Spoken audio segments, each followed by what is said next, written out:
niyo po yung pinto!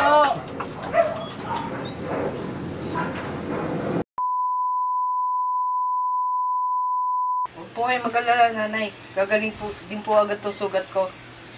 Si Crispin nga po pala naiwan sa simbahan. Naiwan?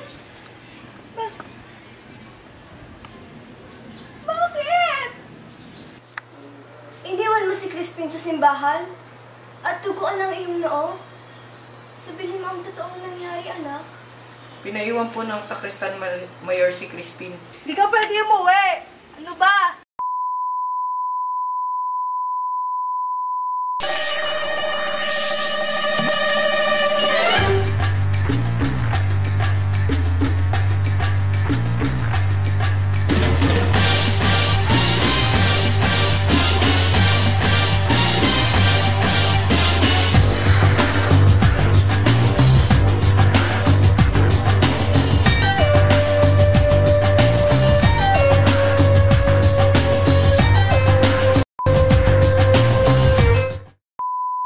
Inisip kong baka huliin din po ako ng mga gwardiya katulad kay Pablo na nagkasakit dahil sa matagal na palo at hambalo sa kanya na ipinarusa sa kulong.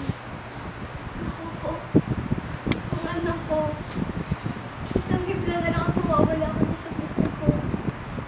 Mawawalang pusong sundalo. Nay, huwag niyo po ipagsasabi na hinabol ako ng mga gwardiya. Sabihin niyo na lang po na nalaglag ako sa ilog. Ganoon po. Huwag niyo na po sabihin sa'yo.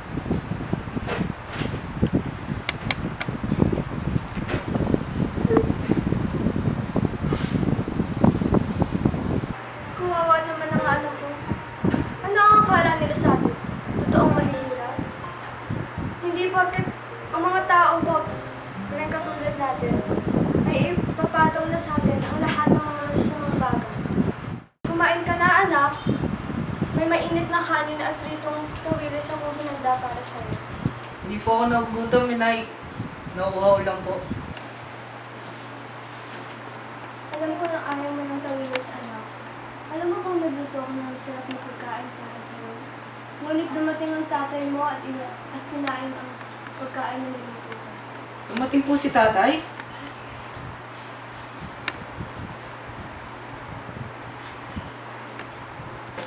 Oo, dumating siya. Alam mo bang itinatanong kayo ng ama ninyo?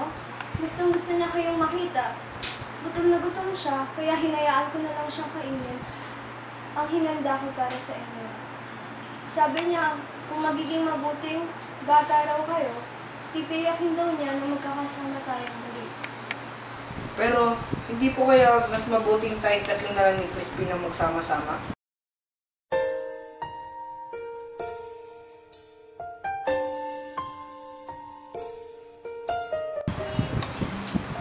Ay, umiyak po ba kayo? Hindi ko po sinasadya.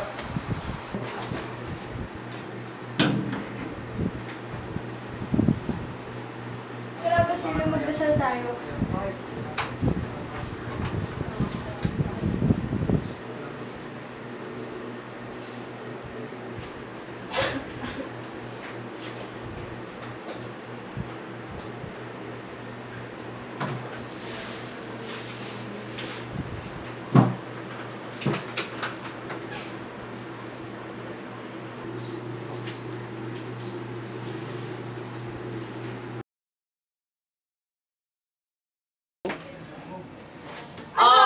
Ano ba? Ayoko na!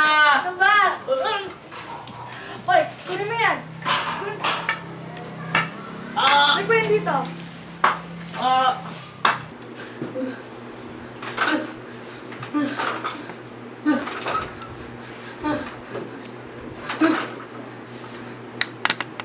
Basilio! Basilio! Nanaginip po ako, Inay. Isang masamang panaginip. Bakit? Anong panaginip yun? Sabihin mo sa akin. Hindi ako makakatulog, Basilio. Panaginip ako po na makikigapas tayo sa isang malawak na bukid. At ang mga babae doon ay may hawak na basket na puno ng palay. Yun na lang po ang aking mga natatandaan. Inay, may naisip po akong plano. Anong plano mo? Hindi na po ako magtatrabaho sa kura. Ha?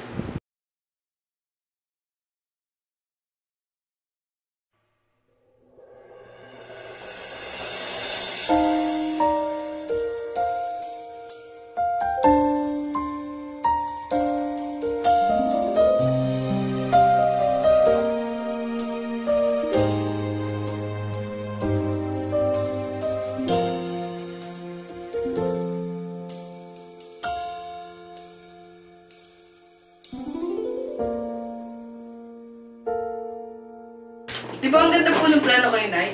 Di ba? Di ba?